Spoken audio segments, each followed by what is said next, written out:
ઉપરવાસમાં ભારે વરસાદ પડતા તિલકવાડાથી પસાર થતી મેણ નદીમાં પાણીના ભારે પ્રવાહને કારણે કાંઠા વિસ્તારમાં માટીનું થઈ રહ્યું છે ધોવાણ. માટીનું સતત ધોવાણ થતાં કાંઠા વિસ્તારના લોકોમાં ચિંતાનો માહોલ. હવામાન વિભાગ દ્વારા ગુજરાતના ઘણા જિલ્લાઓમાં ભારે વરસાદની આગાહી કરવામાં આવી છે, ત્યારે નર્મદા જિલ્લાને પણ રેડ એલર્ટ જાહેર કરવામાં આવ્યું છે, જેના કારણે ગતરોજ મોડી રાતથી જ નર્મદા જિલ્લામાં સતત વરસાદ પડી રહ્યો છે.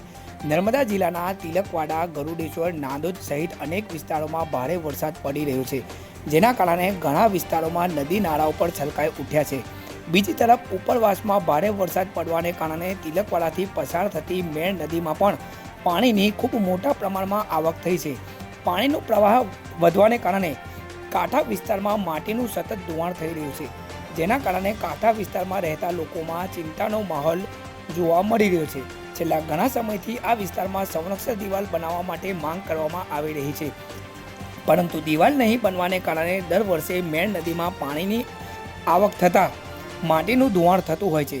ત્યારે આજે પણ મેણ નદીમાં ખૂબ મોટા પ્રમાણમાં પાણીની આવક થઈ છે, જેના કારણે કાંઠા વિસ્તારમાં ખૂબ મોટા પ્રમાણમાં માટીનું ધોવાણ થઈ રહ્યું છે. ત્યારે સાવધાનીના ભાગરૂપે તિલકવાડા પોલીસ દ્વારા પણ બ્રિજના બંને છેડે બંદોબસ્ત મૂકી દેવામાં આવ્યો છે. હાલ પૂરતું વાહન ચાલકો માટે બ્રિજ બંધ કરી દેવામાં આવ્યું છે.